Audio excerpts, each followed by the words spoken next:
Poder e dinheiro. Dinheiro e poder. Há uma relação íntima entre essas duas coisas. Muitas pessoas querem alcançar o poder para ter mais dinheiro.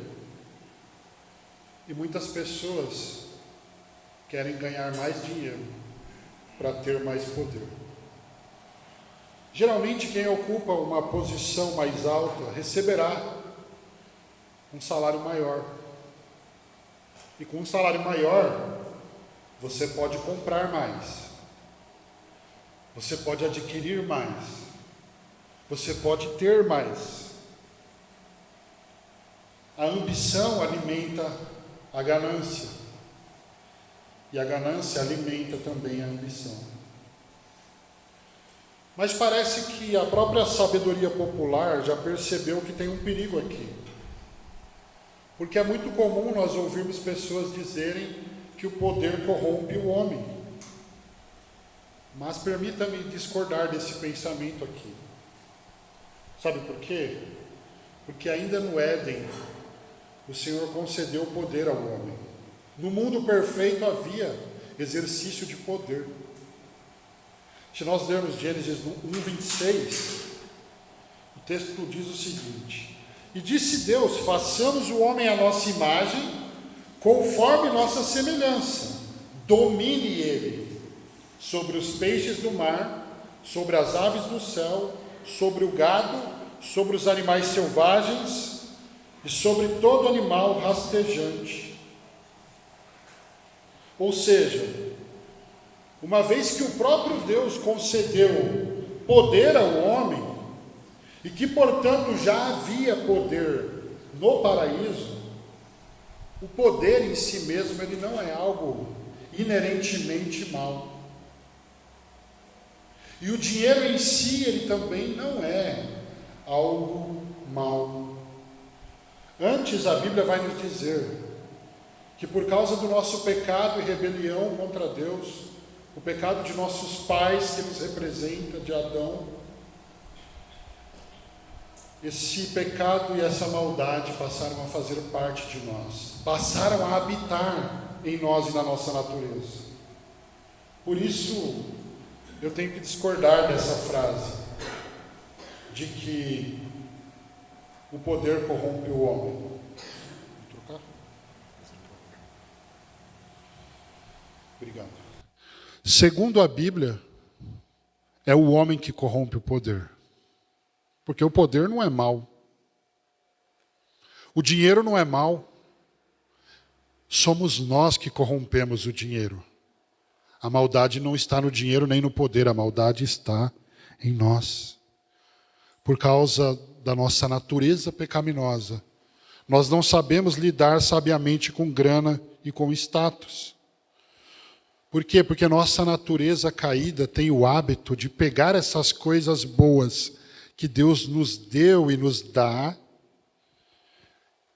e colocamos essas coisas muitas vezes acima de Deus, como ídolos. Damos a elas maior importância do que elas têm. E isso traz, obviamente, consequências desastrosas. No final das contas, poder corrompido e dinheiro sujo são apenas disfarces linguísticos. Porque, na verdade, quem está sujo e corrompido é o homem e o seu coração.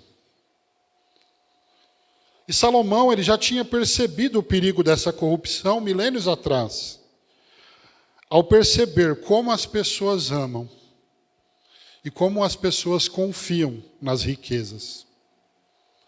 Como as pessoas amam e como as pessoas confiam no poder. O nosso texto de hoje é Eclesiastes, capítulo 5, versículo 8, até o capítulo 6, versículo 9. Essa é uma unidade textual que tem um sentido completo. E apesar de ser longa, nós vamos fazer a exposição desse trecho. E com esse trecho nós chegamos à metade da exposição do livro de Eclesiastes. Estamos pregando o livro inteiro, sim, porque acreditamos que a Bíblia é suficiente e que nós precisamos pregar todo o conselho de Deus, não selecionar o que nós queremos pregar na igreja. É uma armadilha nós selecionarmos. Imagina só, todo domingo o pastor escolhe o texto e evita aqueles que ele quer evitar. Não. O Senhor nos chama e chamou os apóstolos no primeiro século, e os pregadores hoje também, eles devem pregar todo o conselho de Deus. É por isso que nós estamos pregando esse livro inteiro, e quando acabarmos, começaremos outro e outro e outro. Quem sabe o Senhor nos permite pregar todos os livros da Bíblia. Bom, mas nós faremos uma leitura alternada, porque a estrutura desse texto é um quiasmo. O que é um quiasmo? O quiasmo é uma sequência de pensamentos em que o primeiro e o último pensamento, eles correspondem entre si. E depois o segundo e o penúltimo pensamento também correspondem entre si. E assim por diante. E geralmente num quiasmo há uma articulação no meio, que é o pensamento principal. Então a gente vai seguir nessa estrutura. Então a gente não vai ler o texto inteiro agora, mas nós vamos lendo por partes e fazendo a exposição. Eu quero pregar aqui 3 pensamentos. O primeiro: dinheiro nunca satisfaz o coração. Isso eu vou mostrar em 2 trechos. 5, do 8 ao 12 e 6, do 7 ao 9. O segundo pensamento: dinheiro não é garantia de felicidade. 5, do 13 ao 17 e 6, do 1 ao 6. Terceiro pensamento e último que eu vou pregar: a verdadeira fonte de toda a bênção. Qual é? Capítulo 5, 18 ao 20, é o cerne desse texto e é a mensagem principal. Vamos lá, primeiro pensamento, qual que é? Dinheiro nunca satisfaz o coração. Eu quero convidar você a abrir em Eclesiastes, capítulo 5, e nós vamos ler do versículo 8 até o versículo 12.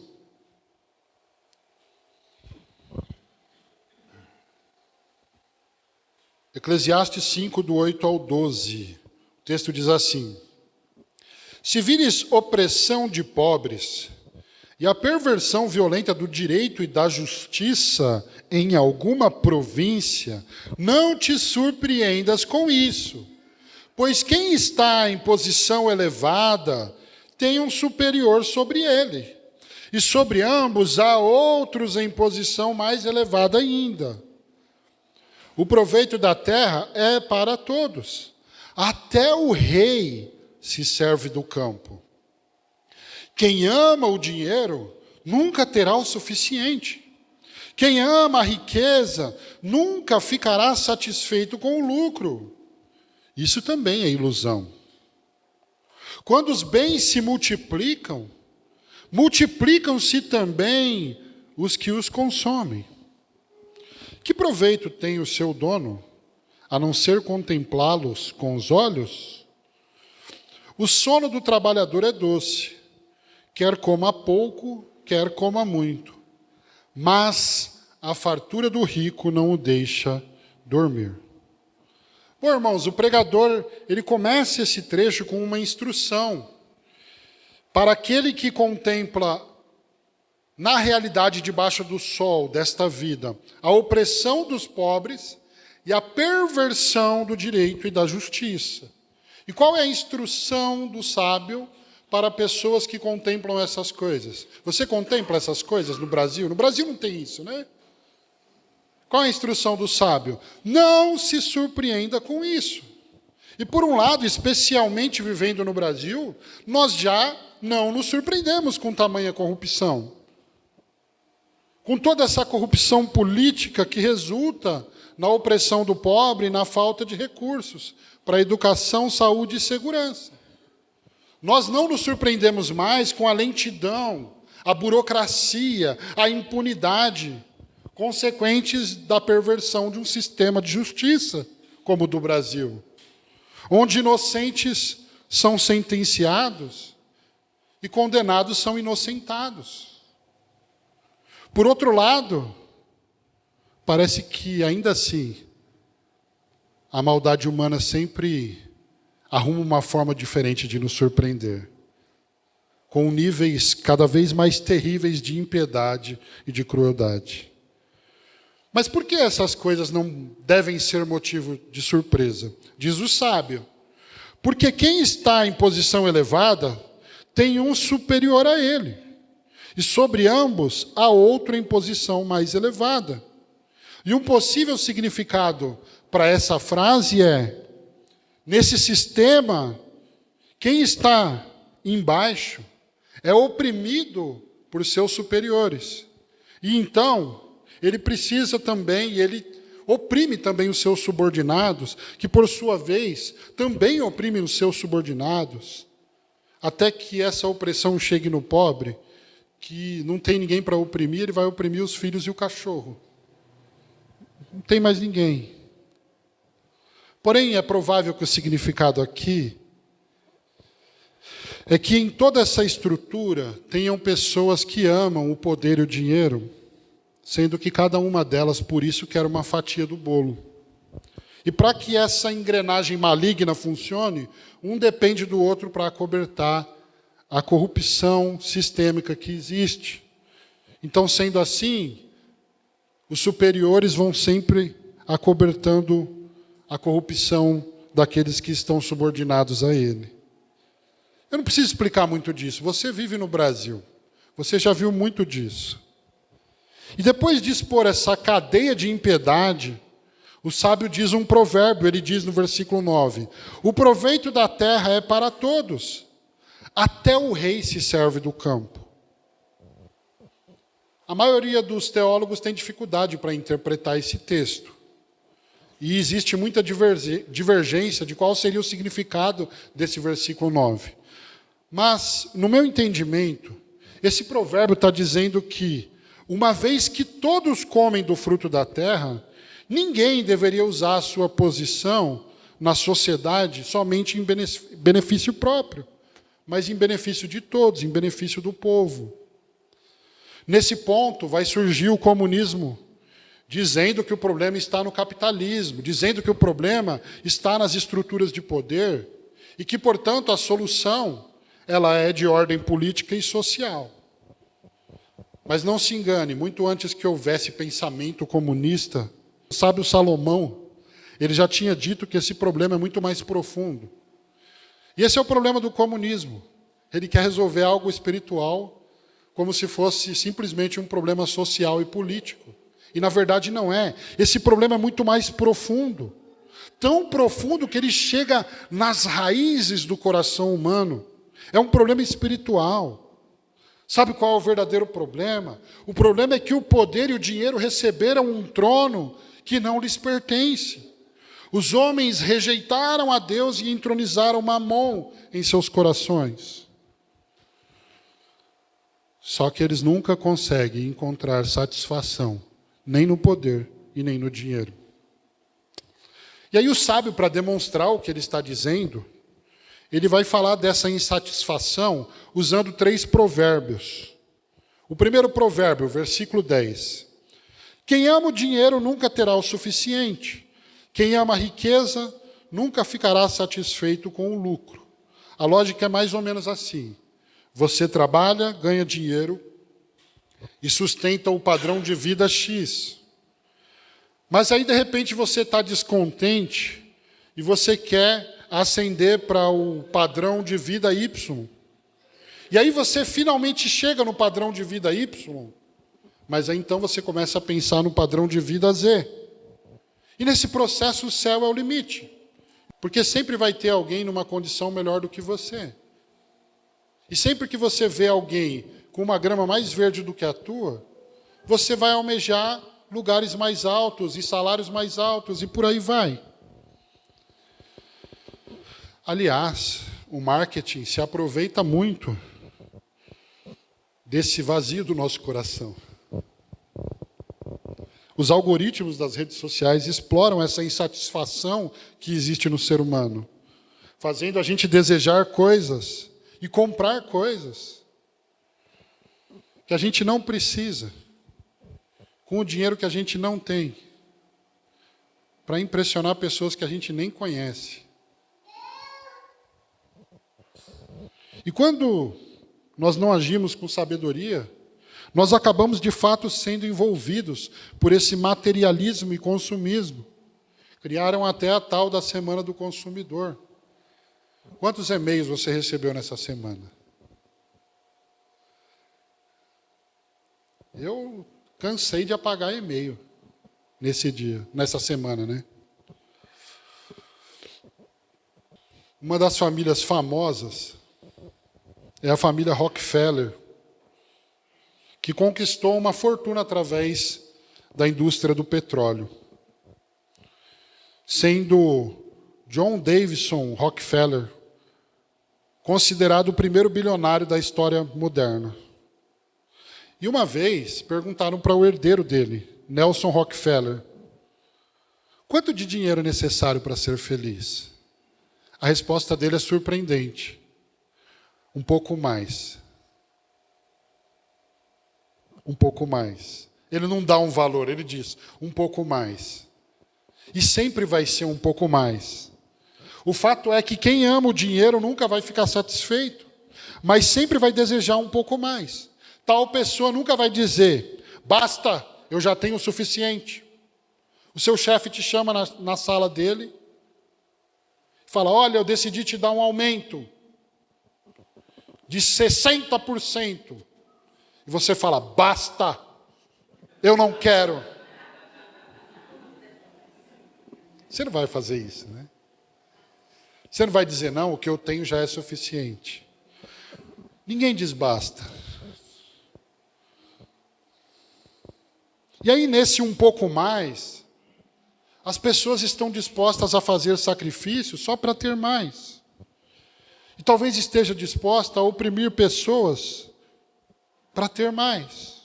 E talvez esteja disposta a praticar a injustiça e prejudicar pessoas para ter mais. E pisar em pessoas para ter mais. E talvez esteja disposta a abrir mão de valores morais por causa de valores monetários.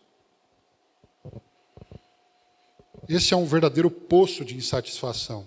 E é por isso que, se você perceber, o sábio ele escreve o provérbio e em seguida coloca, isso também é ilusão. Ilusão você achar que um dia você vai chegar num padrão de vida que você vai falar, tá ótimo assim. Nem os jogadores de futebol chegaram nessa satisfação. Eles sempre querem mais. Todos nós sempre queremos mais. O segundo provérbio, eu falei que seriam 3, né? É o versículo 11. Quando os bens se multiplicam, multiplicam-se também os que o consomem. Já parou para pensar nisso? Quando o dinheiro de alguém aumenta, aumenta também o número de dependentes desse dinheiro. Você começa a ajudar os seus familiares. E aí, de repente, começa a aparecer todas as pessoas que estavam sumidas. Brota gente do chão. Todos os amigos que você não via há muitos anos, eles aparecem misteriosamente. E aí, então, você começa a melhorar a sua condição de vida. Uma casa maior, uma vida melhor. E isso vai exigindo de que, na sua riqueza, você tenha funcionários. Não, essa casa é muito grande, eu preciso de um faxineiro, de uma faxineira. Eu preciso de uma babá. Ah, não, eu preciso de um mordomo. Eu preciso de um motorista. Enfim, você vai escalando. E o governo também vai querer um pedaço desse lombo. Então, ele vai vir com os impostos para cima do rico também. Ah, eu quero ter uma casa maior. É, mas provavelmente o IPTU vai ser mais alto também. Ah, eu vou trocar de carro. Mas pode ser que o IPVA dele seja muito mais caro também. Ou seja, quanto mais coisas você tiver, mais caro custará para mantê-las. Então você sempre vai ficar nessa de, eu preciso de um pouco mais. Só mais um pouquinho. Só mais 1.000. Só mais 2.000. Só mais 10.000. Só mais 100.000. Só mais 200.000. E aí tem gente que está na casa do bilhão e ainda com medo de perder o seu dinheiro. Talvez você ache, não, isso é mentira. Leia o livro Deuses Falsos, do Tim Keller. Quando ele vai falar sobre dinheiro, ele começa falando de diversos milionários que cometeram assassinato. Eles se mataram ao perder boa quantidade, nem foi toda, da sua fortuna. Quer dizer, na verdade, existe um aprisionamento do coração do homem no dinheiro e que acaba destruindo a vida dele. Eu vou dar alguns exemplos aqui que eu nem sei se vocês sabem. Provavelmente não. A gente não fica ligado nessas coisas, né? Mas em 2022 foi publicada uma matéria que dizia que havia 30 ações judiciais contra o Ronaldinho Gaúcho, que estava devendo 5,7 milhões de IPTU e de taxa de coleta de lixo. Gente, quando você olha o Ronaldinho Gaúcho, todos conhecem, né? Gente, por que alguém como o Ronaldinho Gaúcho precisa não pagar a taxa de coleta de lixo? Qual é o sentido? Por que o cara é tão rico e está sonegando imposto? Outro exemplo, alguns anos atrás, antes de jogar na Juventus de Turim, o jogador Cristiano Ronaldo precisou fazer um acordo com a Fazenda da Espanha para pagar uma dívida de 14,7 milhões de euros, que é o equivalente a 66 milhões de reais. Agora a pergunta, por que esses jogadores... Gente, você consegue imaginar quanto que o Cristiano Ronaldo ganha por segundo? Ele bocejou, ele ganhou 100 mil, não sei quanto que o cara ganha. É absurdo o valor. Agora a pergunta, por que pessoas tão ricas ainda têm dívidas? Eu creio que os jogadores eles tentam poupar dinheiro porque eles sabem quanto custa para manter tudo o que eles têm. E esse é o desafio, uma hora eles vão aposentar. E aí? E para manter todo esse império? E para manter todos esses funcionários? E para manter toda essa gente? E para manter todas essas casas em diversos lugares do mundo? E para manter tudo isso? Aí o sábio faz uma pergunta retórica. Que proveito tem o seu dono a não ser contemplá-los com os olhos? Nenhum. Você precisa ter mais de uma casa? Você pode ter? Pode. Você pode comprar mais de uma casa. Mas você precisa ter mais de uma casa? Se você tem uma casa com 100 camas, em quantas delas você vai dormir? Você percebe como a gente se perde? O poder e o dinheiro, eles vão tirando a nossa humanidade, e dali a pouco a gente está comprando coisas que a gente... Eu estava vendo um canal do YouTube que fala de imóveis abandonados. E tinha um imóvel lá que um milionário comprou, foi muito caro. E ele nunca foi no lugar, e o cara foi entrevistado por isso. Ele nunca compareceu no lugar e nunca usou. Ah, eu comprei. Olha só que infelicidade isso. Ou talvez você pense, esse é feliz mesmo. Comprou até esqueceu. Terceiro provérbio. O sono do trabalhador é doce, quer coma pouco, quer coma muito. Mas a fartura do rico não o deixa dormir. Gente, o trabalhador pobre, ele descansa de fato. Ele dorme porque ele trabalhou o dia todo. Ele dorme porque ele vai acordar às 5 de novo para trabalhar. Ele dorme porque ele tem uma família para sustentar. Ele dorme porque ele não tem nem nada para ser roubado. Tem uma bicicleta no quintal, quase desmontando, de tão velha. Agora, você parou para pensar no que o sábio está dizendo aqui? Que o rico, ele não dorme direito, ele fica inquieto. Se ele trabalha é por opção, não é por necessidade. Não tendo necessidade, não vai se submeter às rotinas que o pobre muitas vezes se submete. Você vai imaginar o Chiquinho Scarpa, um rico, pegando o metrô 6 horas da manhã indo para São Paulo. Não tem nada disso. No final do dia, o rico está mais descansado, então. E ele tem mais meios para se recuperar. Ele tem massagista, ele pode ir numa sauna, ele pode ir onde ele quiser. Mas ele não dorme. Parece que a ideia do sábio aqui é que ele não dorme porque ele tem muito a perder. O pobre não tem nada para perder. Ele está só pagando o boleto e não sobra nada. Ele dorme como uma criança. Ele não... O Emílio Garófalo Neto, expondo esse texto, ele fala que o pobre não conta carneirinho para dormir, ele conta boletos, né? Mas ele dorme. Agora o rico, ele fica naquela inquietação. Mas e se eu perder essa fortuna? Ele está sempre pensando em como aumentar a fortuna e talvez ele nem tenha propósito nisso, ele nem sabe para quê. Em resumo, o que o sábio está dizendo nesse trecho? Os homens amam o dinheiro, mas não encontram satisfação nele. Versículo 10, porque o aumento do dinheiro nunca é o suficiente. Versículo 11, porque o aumento de dinheiro também aumenta os gastos. Versículo 12, porque o aumento de dinheiro também aumenta a inquietação do coração. No quiasmo, o pensamento correspondente a capítulo 5, 8 a 12, é capítulo 6, 7 a 9. Vou pedir para você abrir, e a gente fecha aqui o primeiro pensamento. Quando eu vi esse quiasmo todo, deu vontade de pular esse texto. Não, esse aqui não.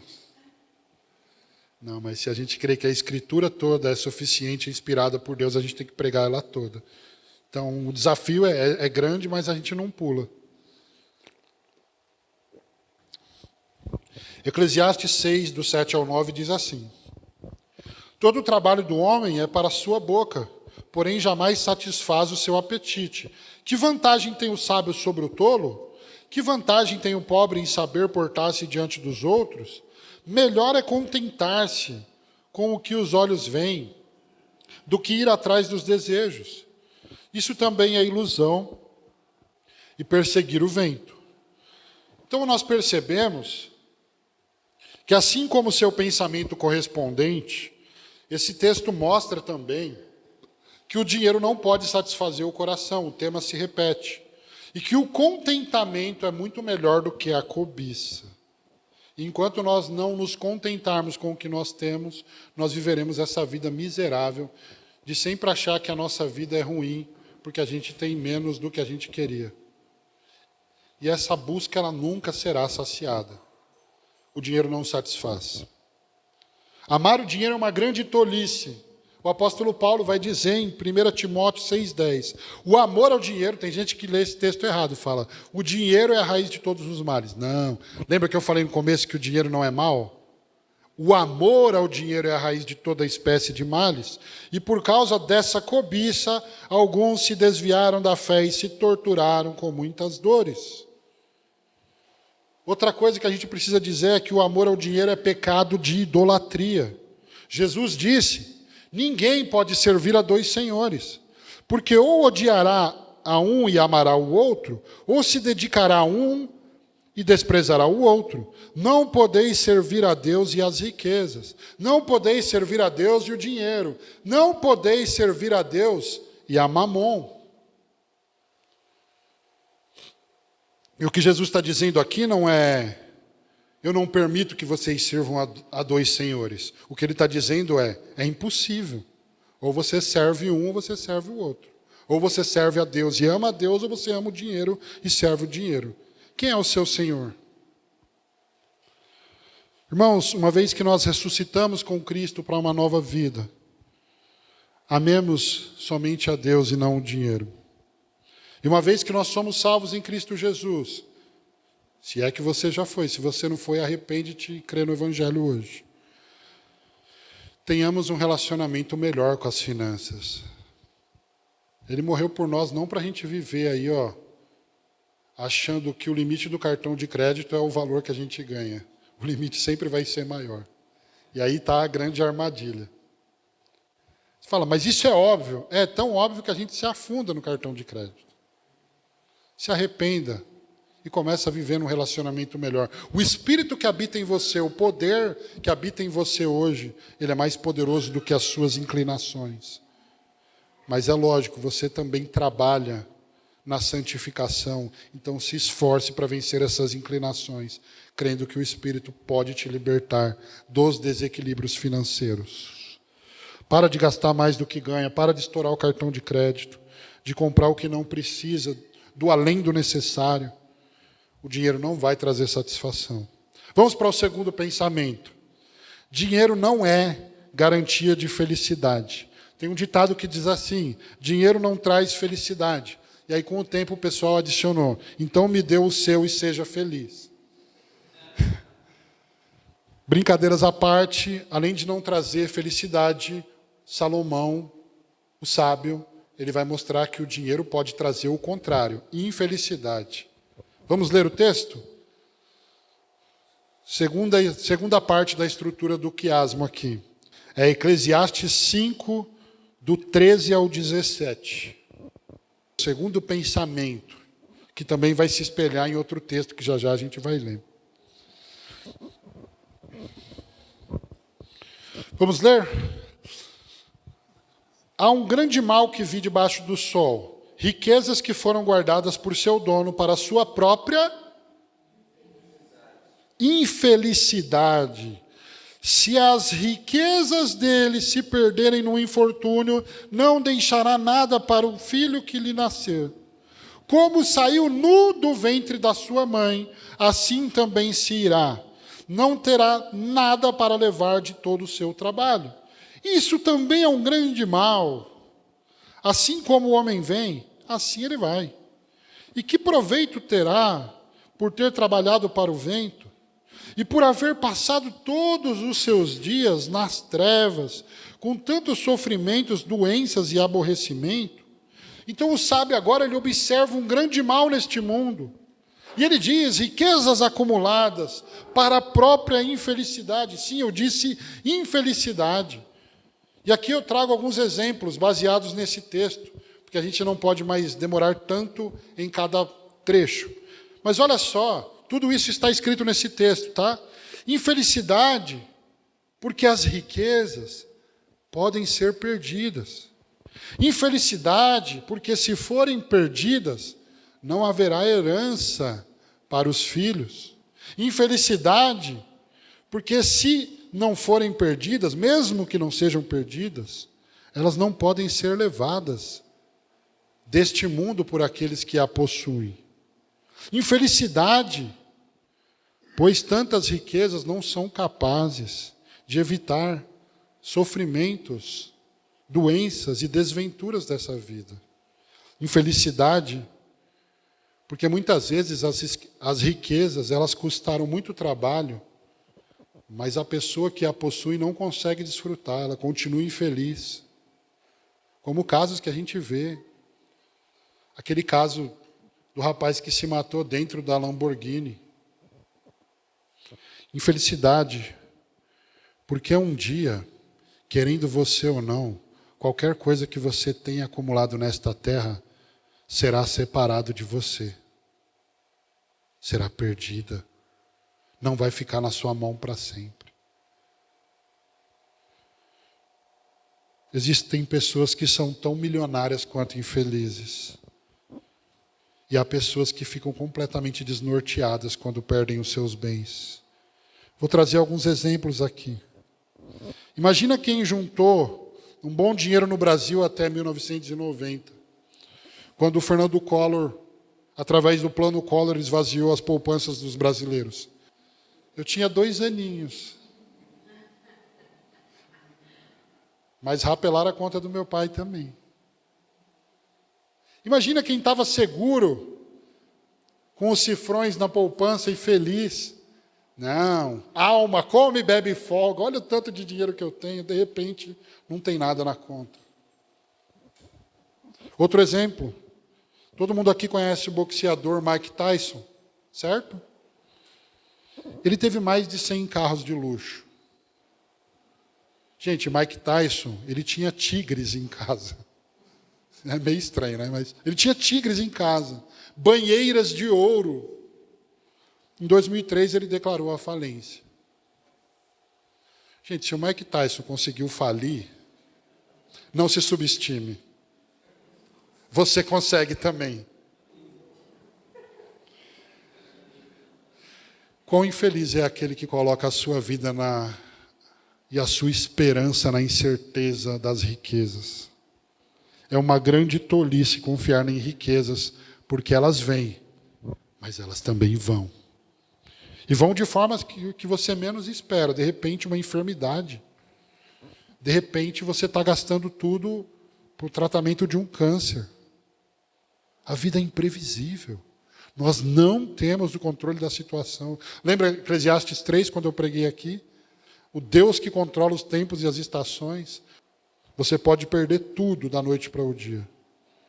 O que você faria se, de repente, repentinamente, sumisse todo o dinheiro da sua conta, sem explicação, e não houvesse solução? O que você faria se, de repente, a casa que você comprou, aconteceu alguma coisa e você não consegue mais pagar e ela é tomada de você? E o carro que você juntou moedas, você ralou para comprar, ele bate e dá PT e você começa a perder tudo. Restaria ainda alguma felicidade para a sua vida? Se você é cristão, a resposta precisa ser sim. C.S. Lewis, ele diz o seguinte: não permita que sua felicidade dependa de algo que você possa perder. Se você pode perder, não tenha isso como fonte de felicidade na sua vida. Jesus, Mateus 6, Sermão do Monte, 19 a 20, ele diz: não ajunteis tesouros na terra. Por quê? A traça e a ferrugem os consomem, e os ladrões invadem e roubam. Mas ajuntai tesouros no céu, onde nem traça e nem ferrugem os consomem, e os ladrões não invadem nem roubam, porque onde estiver o teu tesouro, ali também estará o seu coração. Aquilo que é mais valioso para nós tem o poder de arrastar o nosso coração para a ruína, para a desgraça. Mas se o nosso coração estiver nos tesouros do céu, será levado, será arrastado para as coisas do alto. No quiasmo, o pensamento correspondente a 5, 13 ao 17 é o trecho 6, do 1 ao 6. Veja como ele vai repetir a ideia que nós falamos até agora, que dinheiro não é garantia de felicidade. Observe. E agora com mais severidade ainda. Observei ainda outro mal debaixo do sol, que pesa muito sobre o homem. Deus dá riquezas, bens e honra ao homem, de maneira que nada lhe falta de tudo quanto deseja. No entanto, Deus não permite que ele desfrute de nada, mas outro desfruta de tudo em seu lugar. Isso também é absurdo e um grande mal. Se o homem tiver 100 filhos e viver muitos anos, mesmo que os dias da sua vida sejam muitos, se não desfrutar das coisas boas da vida e não tiver um sepultamento digno, digo que uma criança que nasce morta tem melhor sorte do que ele. Ela nasce em vão e desaparece na escuridão, e o seu nome fica escondido na escuridão. Nunca viu o sol e nunca soube de nada. Mesmo assim, o seu descanso é melhor do que o descanso daquele homem. De que lhe valeria viver 2000 anos sem desfrutar de nada? Não vão todos para o mesmo lugar? Nesse trecho, como no correspondente, o sábio vê grande mal debaixo do sol. É a primeira vez que Deus aparece nessa passagem. Mas Deus não é o mal. Olha só. Deus dá riquezas, bens e honra ao homem, mas não o permite desfrutá-las. E aí é o momento em que a verdade bíblica começa a desafiar a nossa mente. Como assim? Não, mas Deus não é um Deus bom, misericordioso. É, mas Ele também é o Deus soberano, santo e que reina sobre o universo. E que faz o que Ele quer. E que não deve explicações a ninguém do que faz. O que esse texto está dizendo? Que no final das contas não adianta correr atrás das riquezas, como se elas fossem um fim em si mesmo, e ignorar o Criador. Sabe por quê? Porque se o soberano não te permitir desfrutar da vida, você pode conquistar o mundo e ainda ser insatisfeito e infeliz. Só existe satisfação nele e através dele, e se a vontade dele o permitir. E o sábio, ele chega no ponto de dizer que um bebê natimorto, ele está numa situação melhor do que aquele que tem muitas posses, mas não consegue desfrutar da vida. Essa é a forma que ele consegue expressar o que é uma vida sem Deus. É como se ele estivesse dizendo, olha, se é para viver sem Deus, era melhor nem ter nascido. Sim, é possível alguém ser rico e ainda assim não ter uma vida abundante. Nós não podemos confundir riqueza com abundância. Uma vez Jesus estava ensinando e 2 irmãos chegaram brigando por causa da herança deles. E um deles disse para Jesus, olha, fala para o meu irmão repartir a herança comigo. Qual foi a resposta de Jesus para ele? Quem me colocou como juiz sobre vocês? E aí ele diz, cuidado, evitai todo tipo de cobiça, pois a vida do homem não consiste na quantidade de coisas que ele possui. Jesus está dizendo de forma muito clara que a abundância de vida não é dinheiro, a abundância de vida não é poder, a abundância de vida não é nós fazermos o que quisermos, comprarmos o que quisermos. Isso não tem nada a ver com abundância de vida. Você pode estar numa mansão, com um coração completamente vazio, insatisfeito, triste, infeliz. Se Deus não fizer parte da sua vida, ela será assim. E eu não estou jogando praga, não. Eu estou falando da verdade bíblica. Foi aqui que Jesus contou aquela parábola. Do homem que construiu celeiros, ele enche os seus celeiros. Mas ele fala, não, peraí, esse celeiro está pequeno, eu vou derrubar, eu vou fazer um celeiro maior. E aí então ele enche esses celeiros de comida, e ele olha para si mesmo e diz, alma, agora só come, bebe e folga. Sabe você quando fica pensando, e se eu jogasse uma vez só na loteria, depois pedisse perdão para Deus e ganhasse? Olha só, aí eu só diria para mim mesmo, alma, come, bebe e folga, nunca mais preciso trabalhar, não vou mais acordar às 5, não vou mais pegar o trólebus lá para não sei aonde, tem gente que pega 4, 5 transportes aí.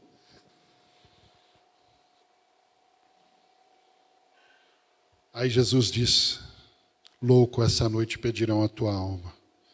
E tudo isso aí que você está acumulando vai ser para quem?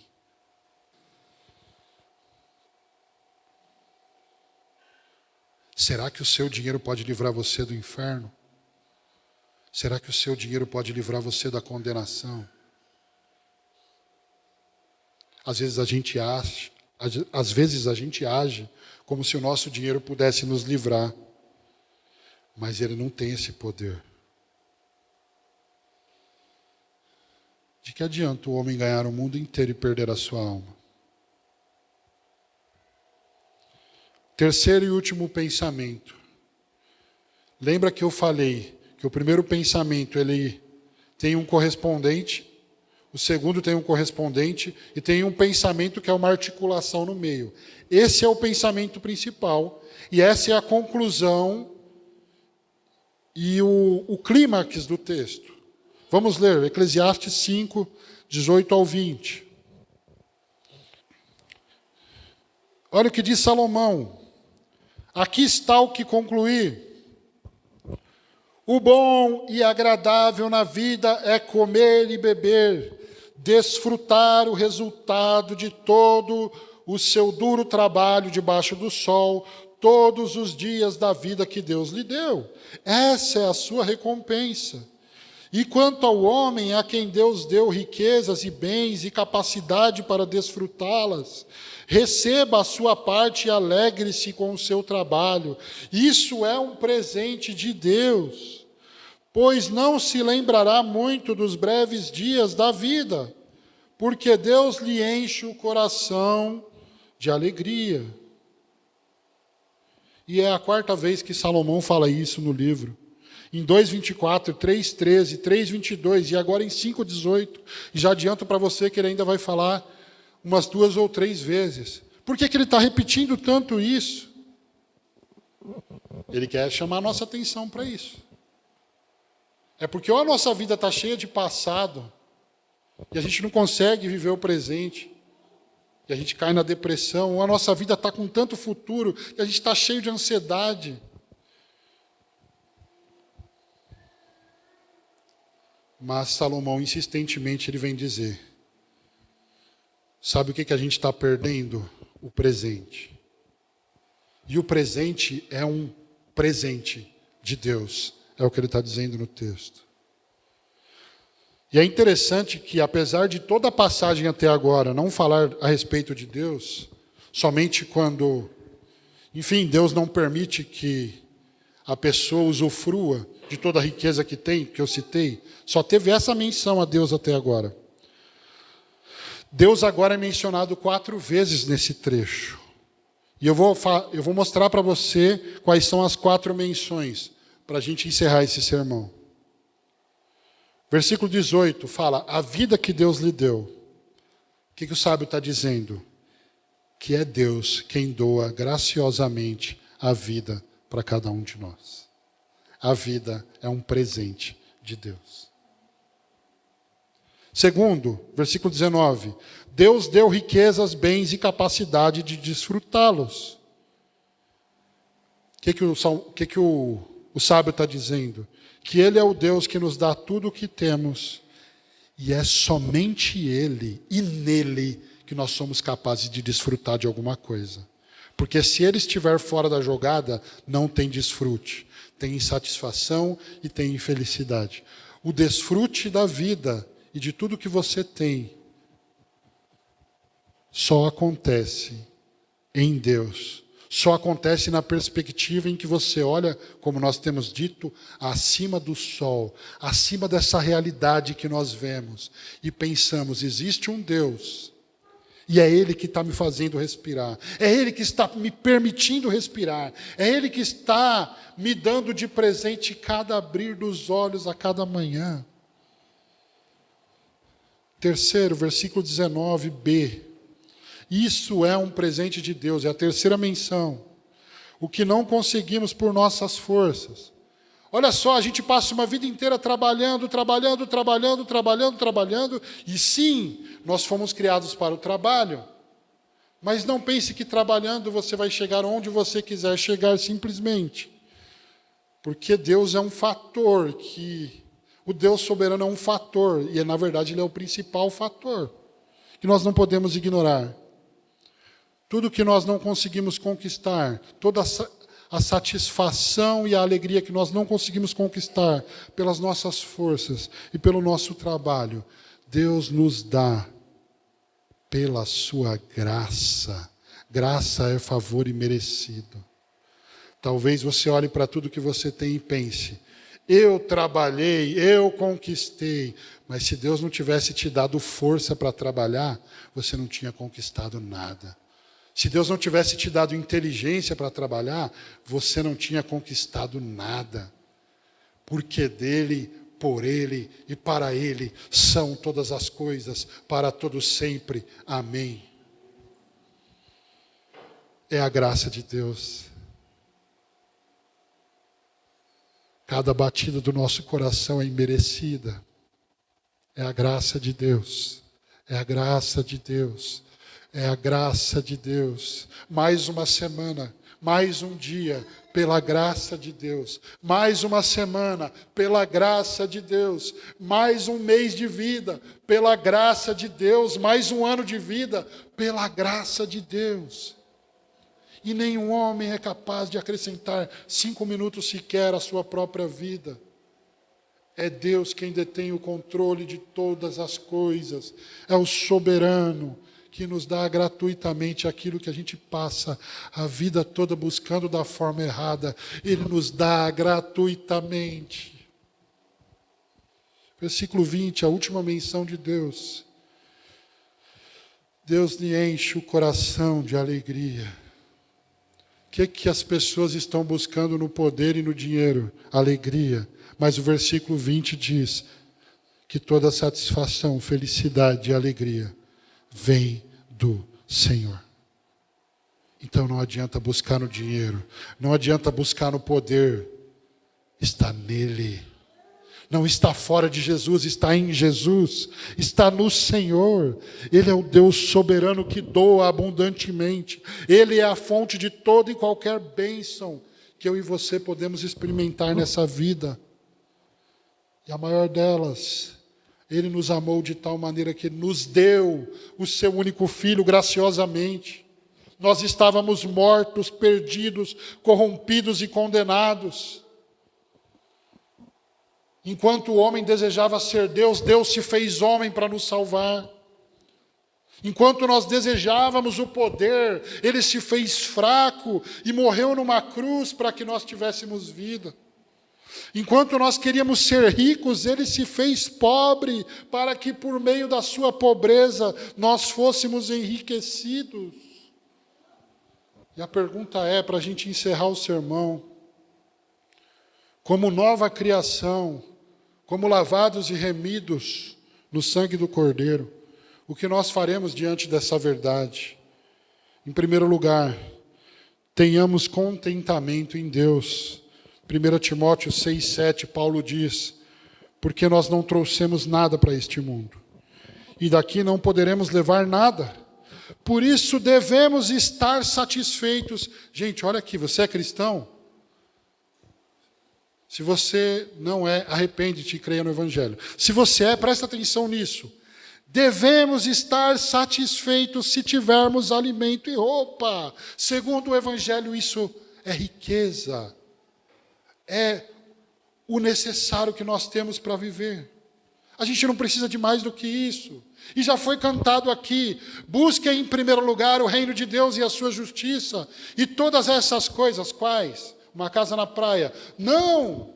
Uma TV de 80 polegadas. Não, não é nada disso. O contexto, Jesus diz.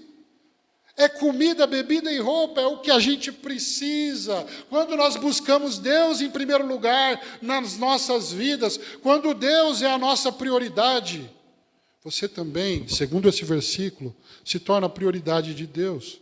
Ele cuida de você, Ele cuida de mim, e creia, Ele sabe cuidar de nós muito melhor do que nós mesmos. Por que a gente anda tão preocupado nessa vida? Gente, Deus alimenta os passarinhos.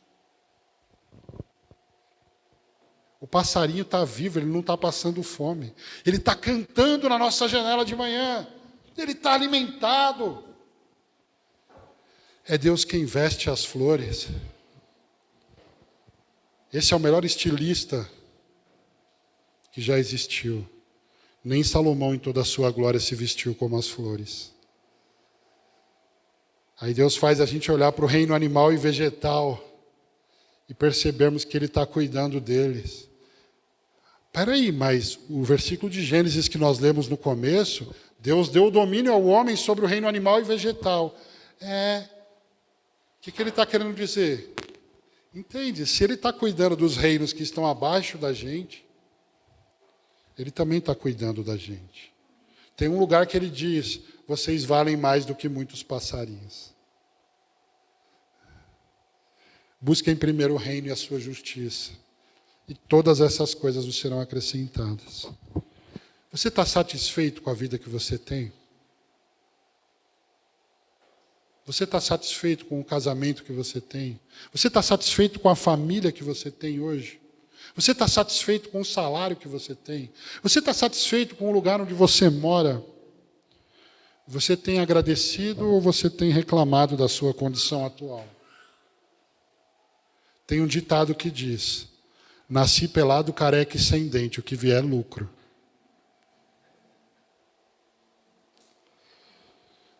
Tenhamos contentamento em Deus. E por fim, tenhamos esperança, não no poder, não nas riquezas, mas esperança em Deus também. 1 Timóteo 6,17, Paulo diz, ordena aos ricos deste mundo que não sejam orgulhosos, nem ponham a esperança na incerteza das riquezas, mas em Deus,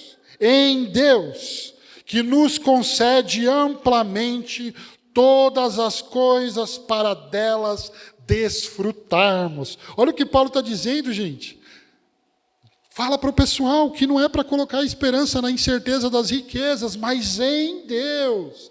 É em Deus que a nossa confiança, que a nossa esperança deve ser depositada, porque somente Ele pode nos permitir desfrutar de qualquer coisa nessa vida. Portanto, que a nossa confiança não esteja no poder, não esteja no dinheiro, mas estejam em Deus.